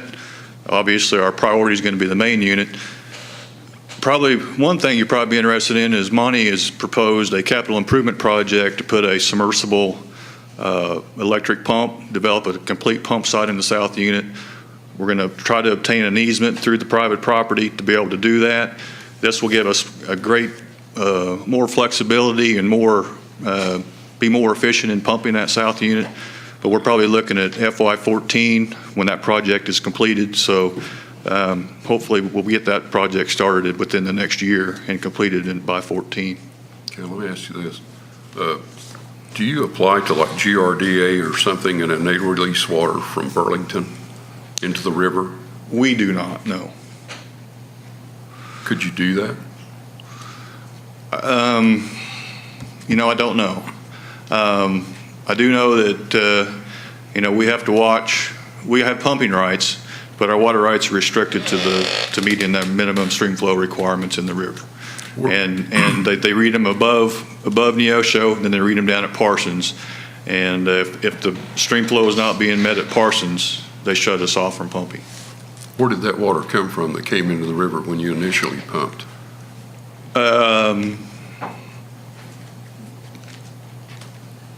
What do you? Well, we had a real It's based off the releases at upriver. Like at Redmond? Yeah. Okay. And they just do that on their own? I mean, Well- they feel like they're holding enough water that they can put water in the river, or how does Well, you know, the Corps Controls. controls the releases at the reservoirs. it? Right. But they felt that they had enough water in Redmond that they could put water in the river, Neosho River? Yeah, and I don't remember what their release rates were last summer. Okay. But the division, it's a Division of Water Resource, Kansas Water Office is all involved in stream flows throughout all rivers throughout the state. Right, okay. I don't know. In coordination with the Corps, Right. if there's a reservoir in the I don't watershed. know that we're going to have, I hope we don't have the drought conditions that we had last year. And it doesn't I hope so too. It doesn't look like we're going to be doing that. But there's still no guarantee that we're going to have water in that unit, that south unit. I mean, that's, Monty intends to pump, the plans are this year is to pump it. No doubt. DU's got like 600,000 in that thing? Is that? In the south unit? Yeah. Wasn't that a cooperative effort by them and us? No, I believe we bought that with PR. DU did it? Yeah, I mean, we made the initial purchases of typical cost share program. Okay. Did you hear So that that? was in conjunction with With DU, DU, and they yes. got about 600,000 in that unit. Got a cornfield with no water, no duck hunting essentially. I'd like to see that change this year if there's any way possible. Yeah, I understand. Okay.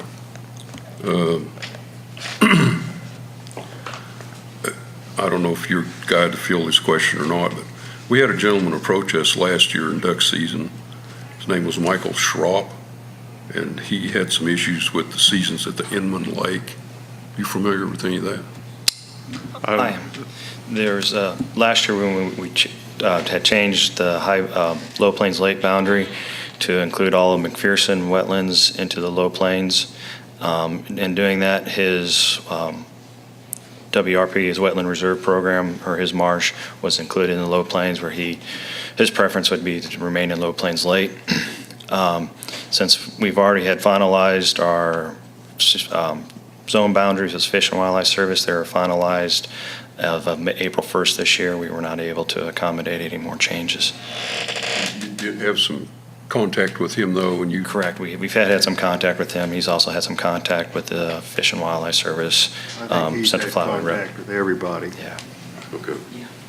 I was just wondering if he was, I didn't know anything about the date or anything like that as to what they were going to do. But he was unsuccessful in that, is that correct? Correct. Our zone boundaries are set until the 2014 season when we can reopen them. Any other questions while Brad's up here? I've got a lot, but I'd like to defer to the people that have been waiting in the audience and let them do their thing if it's okay with the chairman and the rest of the commission. Yeah, sure. Okay. Let's hear from anybody from the public have things they'd like to bring up? What? State your name, please. I'm Dennis Harris. I've been a practicing attorney in Wyandotte County for over 40 years and a passionate waterfowl hunter most of my life. I have served in many capacities in Ducks Unlimited as a volunteer, from a local chapter chairman through and including state chairman of the local Ducks Unlimited. I was state chairman when the Kansas waterfowl stamp was passed and was very active in helping that pass. I haven't been able to attend any of the board meetings or the commission meetings in the past. I have had the opportunity of watching it on my internet at home. I watched the August meeting last year, which was held at Great Bend, and apparently all the waterfowl meetings are held at Great Bend. I'd like to see that if you could look at maybe moving that around in other parts of the state, so waterfowlers that don't want to drive 2.5, 3 hours to attend the meeting and then leave there late at night to come home would get an opportunity to speak at that meeting in August. I appreciate that the board or the commission passed the southeast zone last year. I thought that was something that was a very good movement for waterfowl and waterfowl hunters. However, I was a little bit disappointed when you set the season 3 or 4 days from what the opening date was the year before. I certainly would like to, the number up there was number 2 on the list of the public I was involved in, or I would be a part of that it be kicked back to November the 17th. I've hunted in both public and private land in the south zone as well as in this area around Kansas City for many, many years. My experience in the south zone is the ducks arrive approximately the time the turkeys arrive for Thanksgiving. And being the commercial turkeys, not the wild turkeys of the state. But it seems to me that lower unit ties in more with Grand Lake and the areas down in Oklahoma as far as the arrival of the waterfowl. I have daughters that live in other states, but for their 16th birthdays, they got a Kansas lifetime license, and they can still hunt with me in Kansas as a resident hunter. They usually come back for the Thanksgiving and Christmas holidays, and I get the opportunity to hunt with them again. But I sure would like to do it and have the days to do it in the latter part of the season when the ducks are available, where they can enjoy their time out in the field. So if I'm not at the meeting in August, I'll be watching you on the internet and hoping that you'll. And I was the one that raised my hand about compromising. If we can go just one more week later, I'd agree to that, or go along with that, recommend that. In addition, I watched your meeting down in Wichita, and I also read an article that some outdoor writer wrote in the Wichita Eagle Beacon, or whatever the paper is down there, about there was comments about a 200-yard distance between hunting groups, separating hunting groups at public hunting areas. I think that is an excellent idea. I know the staff has problems with enforcement. I can copy that regulation and stick it in my hunting vest when I go hunting. And if what happens then, what happened to me when I started hunting public hunting areas at Prairie Lake back in the late 60s, I could give that individual a copy of that separation requirement and ask him to move. When I was up at Prairie, I had my ducks decoys out. I got there early in the morning, before sunrise, put the decoys on my back and walked into the marsh that I was going to hunt for that day. Well, about 8:30 in the morning, after the sun is up and the ducks are starting to move off the Prairie Lake, out into the feeding areas, and later on back in, I get a group of 3 guys that come walking in. They've got orange hats on and vests, shotguns, no decoys, no dogs, nothing else. They come in and sit down next to me about 50 yards away.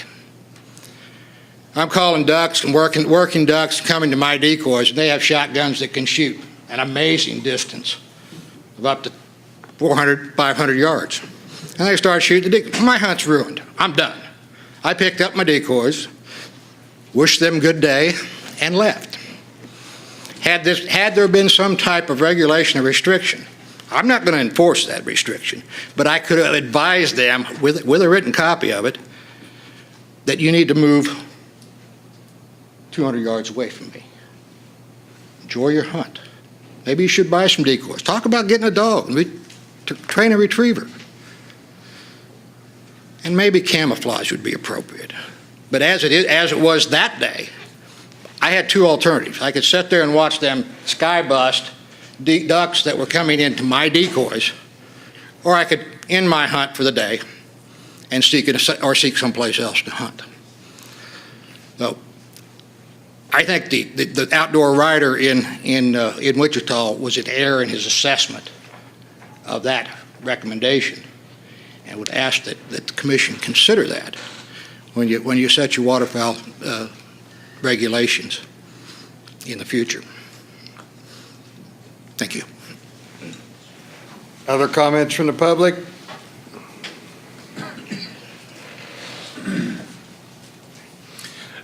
Like Dennis, I'm a lawyer. I'm in Bob Beachy. I live in Prairie Village. To give you a little background on me, I helped found the Shawnee Mission Ducks Unlimited Committee in 1979. I was one of the initial directors of the Kansas Wildscape Foundation when we started that in 1990. I have been hunting ducks in the Meridocene Valley since 1961, and I belong to a duck club where we keep a logbook and keep records of our duck harvest.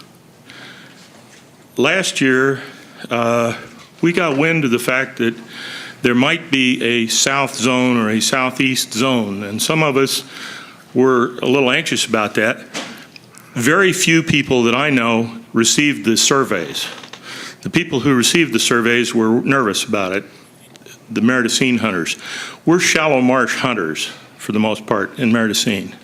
It's 60 miles south of Kansas City. I can leave my house in Prairie Village and be in my duck blind in an hour. We called the department and talked to the lady who was at that time the waterfowl biologist. And we were told, don't worry, there isn't going to be any southeast zone this year. The feds have screwed it up. There isn't time to put the notices out, and it won't happen. Now, I spoke to her, and I will testify. That's exactly what we were told. The next thing we knew, we had a southeast zone. Now, in deference, I'm like Dennis, a lawyer, so I'm kind of a compromise artist, but in deference to the people who worked very hard from Neosho to get a southeast zone established, they need that for them. That's when their ducks come in, and they worked hard and they got it, and it was the right thing for them. The Meridocene Valley should never have been in that southeast zone. Now, the fact is, it's a done deal. We're there for the next 4 years. It's a 5-year thing, and we can't escape it. So we in the Meridocene Valley very much want the staff recommendation. That's the best thing for us. And that's what our logbook in our duck club would show is the best time for hunting and all of that kind of thing. But the people in the southeast zone deserve to get some benefit of what they worked very hard to get. And so I think you all have a bad dilemma here. I will tell you that starting in the 70s, a fellow by the name of Bill Anderson, who used to sit with you all and was one of my best friends, convened a group called the Meridocene Valley Waterfowl Association. And the purpose of it was so we, the duck hunters from Kansas City, could fight the duck hunters from Wichita, because they wanted a ridiculously early season. They get a lot of early migrants, and they wanted a ridiculously early season. We had a 39-day season then. There weren't days to go around. So we wanted to push the season back. Now I find myself in the anomalous position of saying, let's not push the season back all that far. We have a lot of days now, but I think that the migratory patterns, I know people have all kinds of records. Dennis has been, I've known Dennis forever, and he's an avid hunter and an ethical hunter and everything. I think he has more of a tendency to fish deep water than the shallow marshes. But we can be frozen up by Christmas, and we're finished. And people say, oh, no, the ducks will still come. They'll go to the Meridocene or the power plant reservoir because that stays open.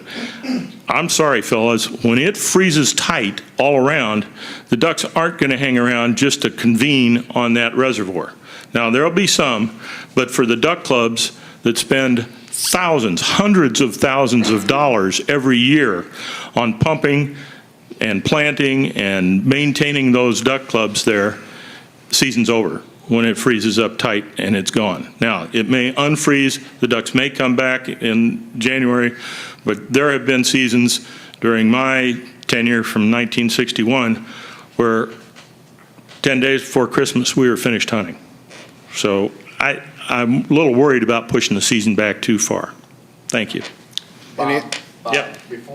Before you go, and I know you guys are there, I see several faces, and I've met a lot of you today, and I've communicated with email with a lot of you. You guys mostly are members of Hillcrest, which is a very traditional club. There are about 6 of us here, yeah.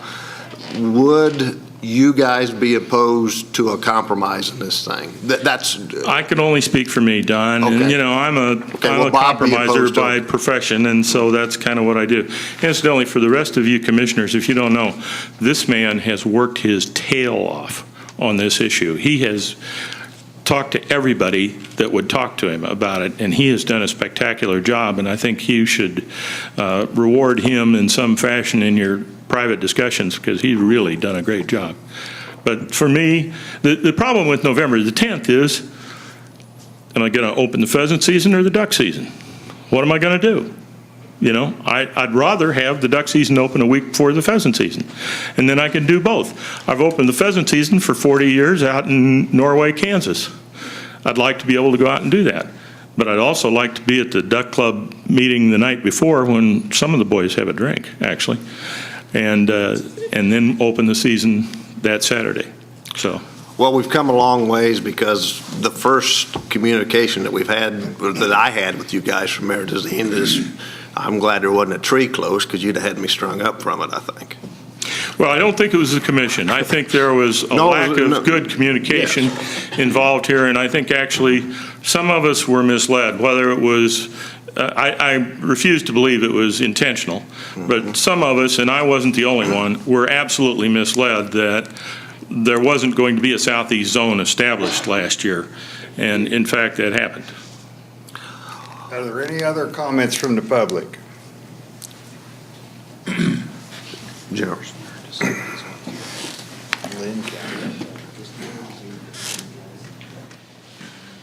Ladies and gentlemen of the commission, I'm Nick Smith. I'm a Neosho County, Kansas native.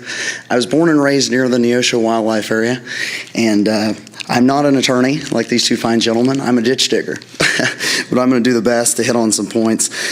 First of all, Mr. Budd, I agree with the previous gentleman, has done a fabulous job in creating the southeast zone, and I wouldn't want to pay his phone bill by any means for what he's went through and the contacts he's had to make and all the research. He's contacted several of us in the area with input and et cetera, and just like anything, I know that there may have to be a compromise or whatever. Like I said, I'm not an attorney. In my business, I'm not much on compromise. But as this fine gentleman said in his PowerPoint, there are certain stipulations that the feds give us as far as how many zones can you break it into. I understand Meridocene probably wants their own zone. We may want our own, and et cetera. But we may have to compromise on something, and that may be, however that works out may be for the best. But as Mr. Harris said, it's very accurate. When the waterfowl arrives, like I said, there's some distance between us, and when they arrive, we'd like to maximize our harvest potential. And if we could go another week, if we could delay another week into the season for the opener, that would certainly benefit us as well. Not to waste any more of your time, but moving on to the south unit in the Neosho Wildlife area.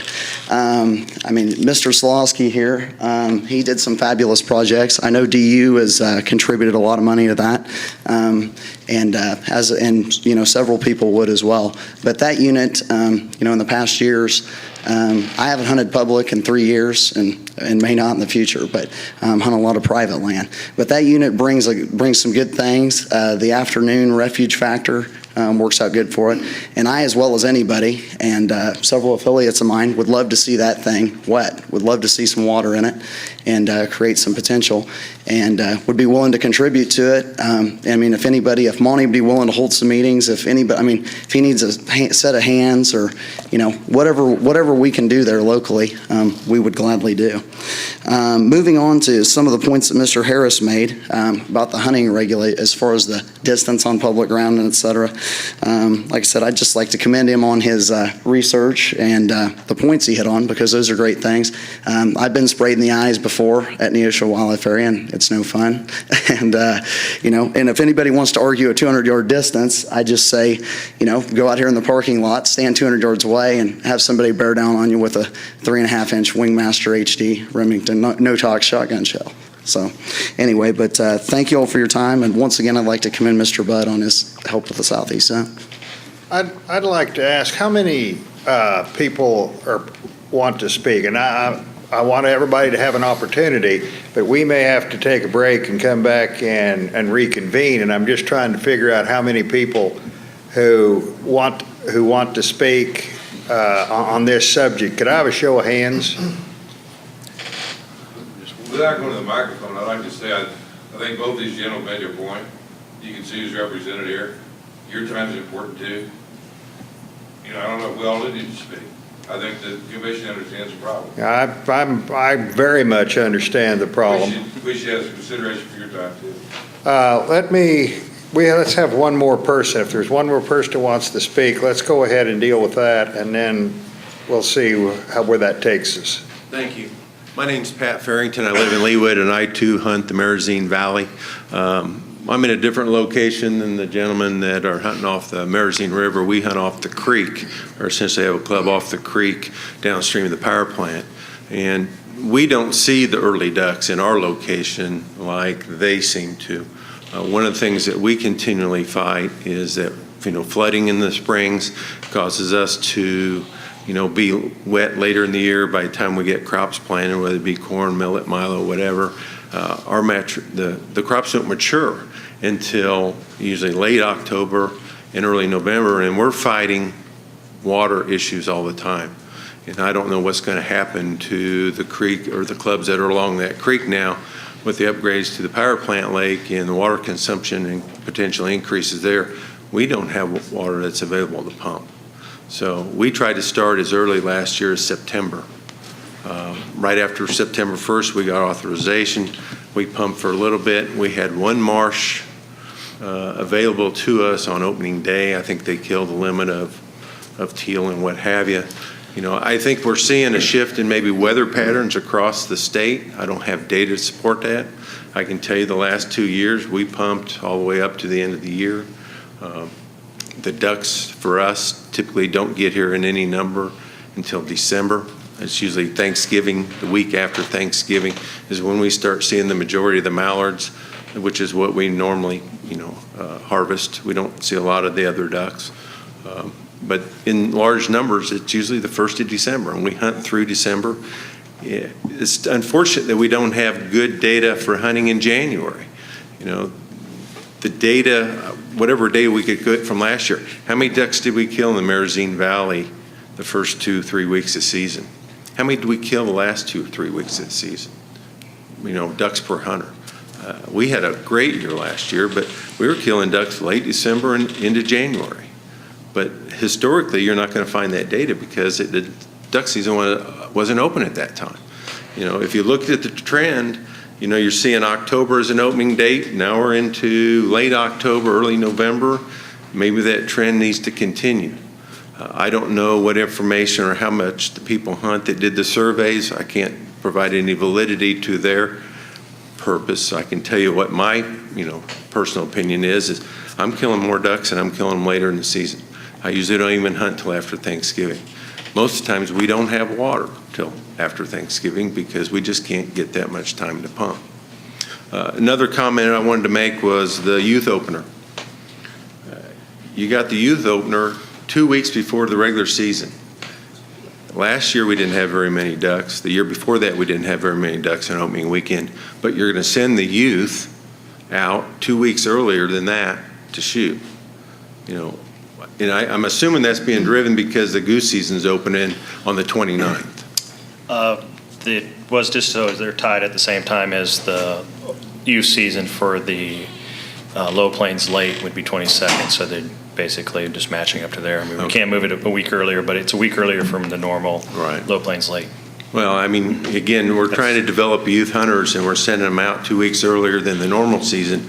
The past 2 years, the duck populations at the Marazine Wildlife Area on opening weekend have been very, very low, and probably have some of the lowest harvest quantities on record. You probably have the information that you could provide that, whether that supports that theory or not, but I know it's been pretty poor. I know it's been poor around our place.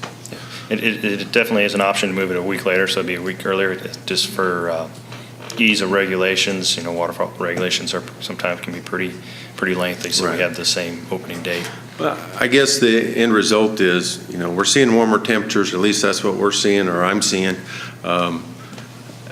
It seems silly to create a whole new zone and move it by 1 week.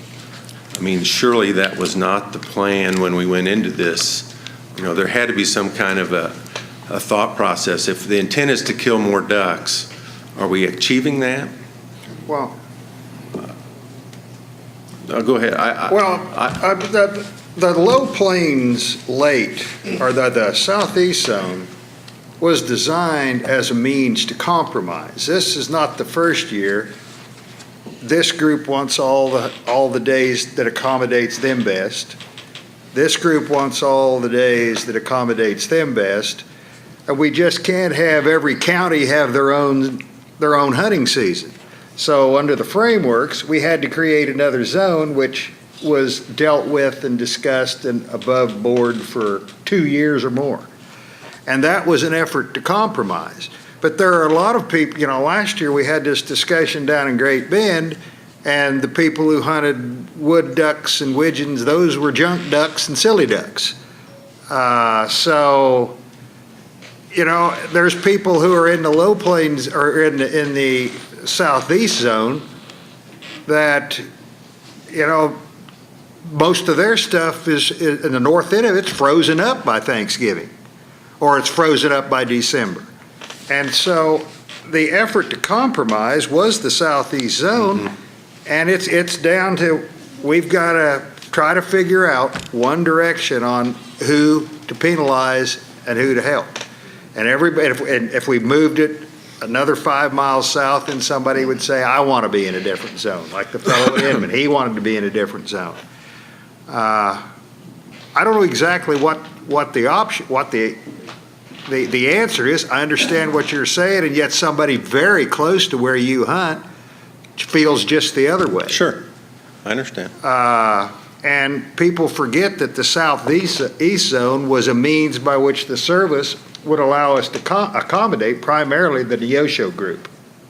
I mean, that's what it was for, to give those people an opportunity so they have an extra week late, and the people who weren't in, other people who hunted a different way or a different area, they lost a week or two. And one other comment, and I do appreciate everything Commissioner Budd has done, but there are no private discussions. The comment was made that we, in our private discussions as a commission, we don't have private discussions. So. Would you be opposed to a second week of November opener? No, I think anything that we can do to move it closer to Thanksgiving would be better. Okay. That's just my opinion. Can I ask you a question? Do you ever shoot any ducks in feed fields later on? In where? In feed fields? When you get... We have an area that we have shot ducks in. I've shot them on the wildlife area on 8 inches of ice before. At the Christmas time frame, back in the probably 80s or early 90s, when they had the the dark goose season permits where you had to go buy the tags and put them on. We walked out in Unit A, 8 inches ice. I think you could have drove a car on it. Set up goose decoys, set up duck decoys, used coat hangers to prop the decoys up, and we're shooting limits of ducks, and the guys that had permits were shooting geese. So I'm not opposed to hunting on ice. I think the ducks are going to be around, whether it's on the river or if it's on the lake. It freezes and thaws back. As soon as it thaws back up, they show up again, and there's ducks everywhere. Okay. Well, and I want to clarify one thing that our chairman said. I don't think anybody here on the commission is here to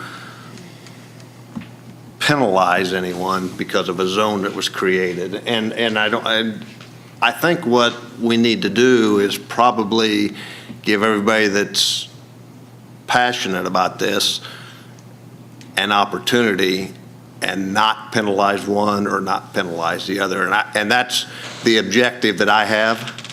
And I don't know about the rest of the commission, but I think in most cases, and as the two attorneys that spoke said, compromise is a good thing. I've asked staff a lot about this compromise. Doesn't appear like they care about it too much by their recommendations. I am very passionate about this issue and am going to remain so. My opinion's not going to change. My opinion is, from what I've seen, is a later opener's better. Do I know that would hurt the Meridazine Valley? No question. Am I gonna hurt the Merzine Valley? No.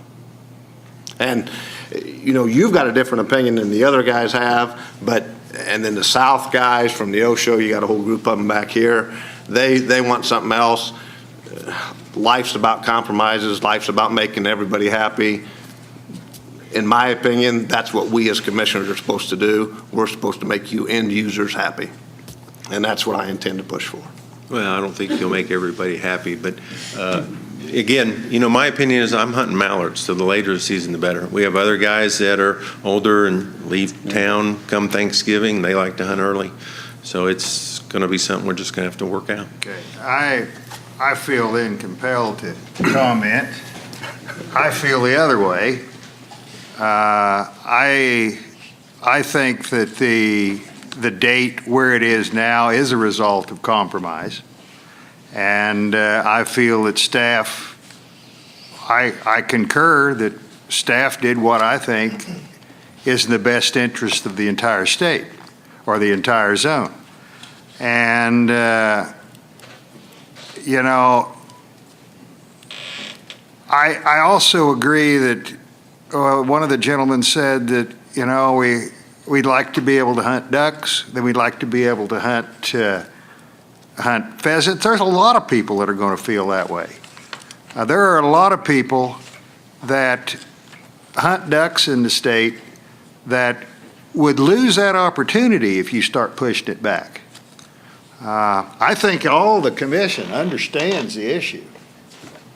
Is there anybody here who doesn't understand? We're either going to vote for a later opening, or we're going to vote for the same opening that we had last year. I mean, and that's basically where we're going to go. I don't think anybody understands any difference, and Mr. Chairman, just for my edification, how is November 3rd for a start date on the Low Plains Southeast? How was that a compromise date? I mean, because the whole southeast zone was a compromise.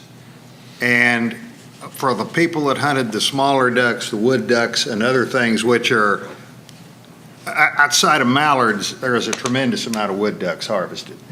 And you can see the Low Plains late zone is a week earlier than that.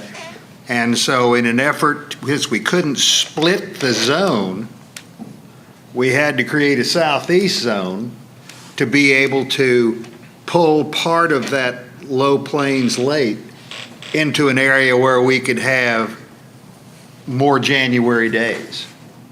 But, you know, there's a lot of the state that has duck hunting besides down at Neosho. But we're not controlling that, Mr. Chairman. This is about the southeast zone.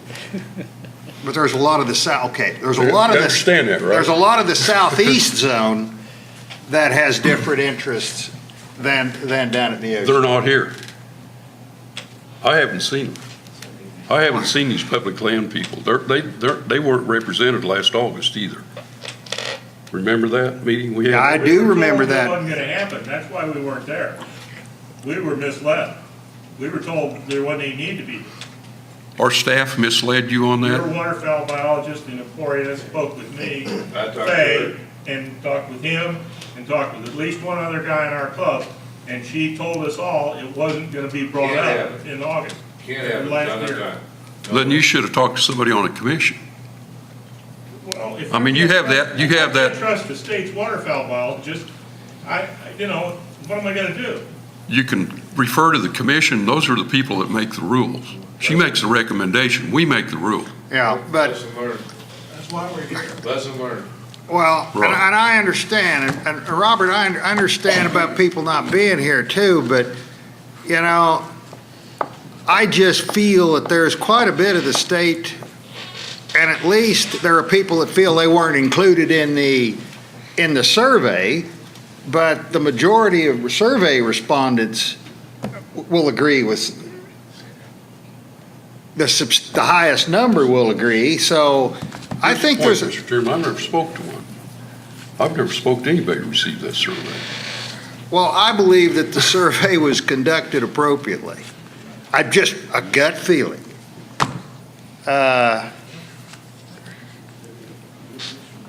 How many of those surveys were sent out? The exact number was on January 2012, 6,516 surveys were sent out. 60% return. Yeah, a 60% return on them, correct. And that came from a computer-generated draw-off HIP stamp information. Well, it came from everyone that had from their HIP, that had their zip code listed, and within the South Sea Zone, then it was a proportion of people from some of the surrounding areas, such as Wichita and Kansas City. And a normal wildlife survey is probably closer for like the small game survey, they get a response rate of 25%. A 60% return rate is pretty incredible, so it shows that, a lot of these people have a personal stake in this. Mr. Chairman, I've got a lot more to say about this, and I've got a lot of information that I'm going to share with the commission on this. This is Frank's last meeting. Let's take. We're gonna do a little something for Frank. If anybody's got any questions about it, they're welcome to come talk to me. And I'd like to continue this discussion at 7 o'clock when we reconvene, if that's okay with the chairman. That's okay with the chairman. In fact, I can see that's getting to be a good idea. We're going to, okay.